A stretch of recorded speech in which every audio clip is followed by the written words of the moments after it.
দাদাদের ছেড়ে এই সবুজ শ্যামল বাংলাদেশে এসে বসবাস শুরু করছি। আহ কি শান্তি।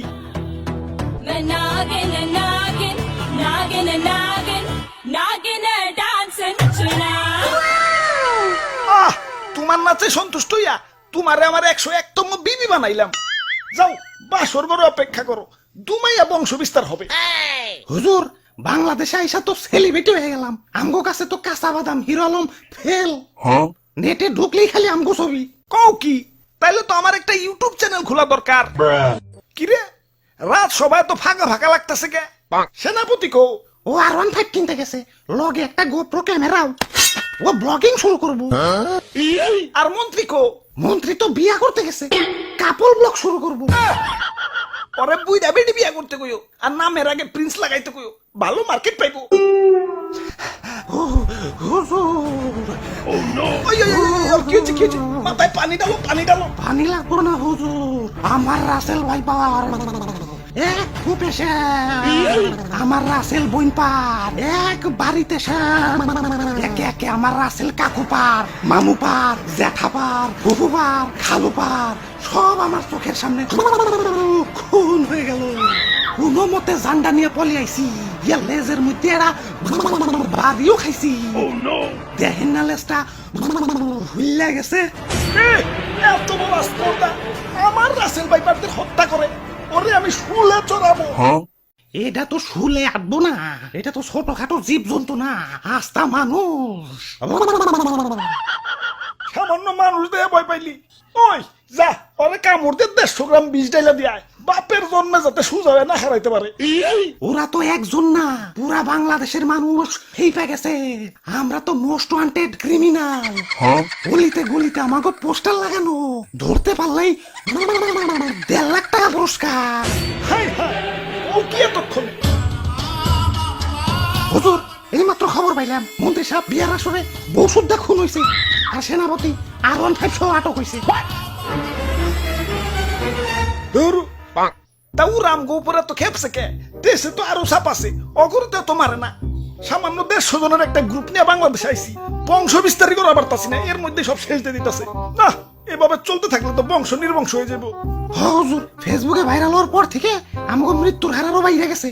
বাংলাদেশের 1.5 বছরের বাচ্চাও এখন আমাকে চিনে, মানুষের সামনে পড়লেই খেল খতম। কি এলাকায় নতুন নাকি? আসো পরিচিত হই, আমি ধরা সাপ। মানুষ আমার তেমন কিছু কয় না, খুব নিশ্চিন্তে জীবন কাটাইতাছি। যাই খিদা লাগছে, একটা ব্যাং ধরি গে। কিরে ও কি কয়ে গেল? হুজুর ধরা সাপরে কেউ মারতে চায় না, ও বলা প্রাণী তো মাফ করে দেয়।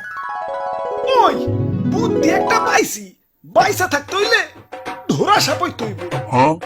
মানে মানে কিছুই না, আমাকে প্লাস্টিক সার্জারি করতে হইব। যাও এটা দক্ষ রং মিস্ত্রি ডাইকে নিয়ে হোক।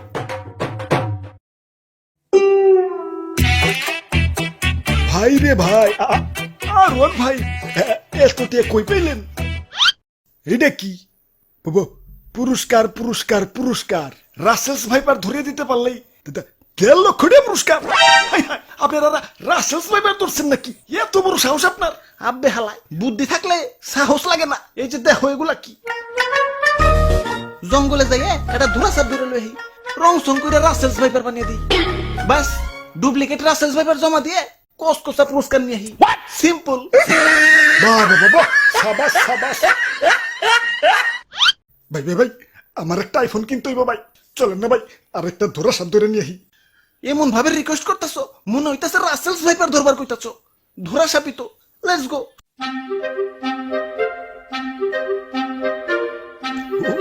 ওই যে ভাই, ওই যে এটা ধরা সাপ।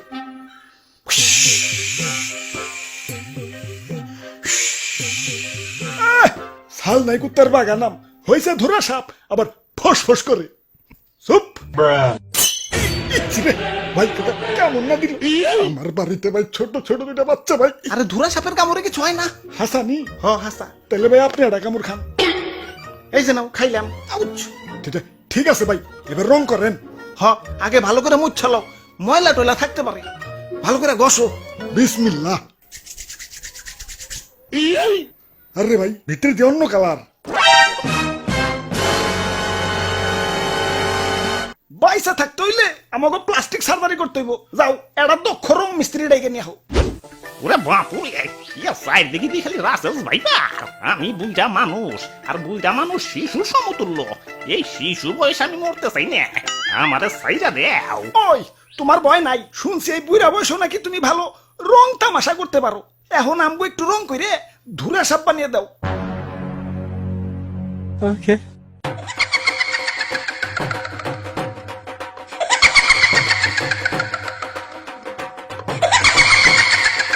তে কাম হইছে এটা তো ধুরা সাপ না কে রাজানি রং কইরা ধুরা সাপ বানিয়ে দিছে खत्म bye bye ta ta goodbye गया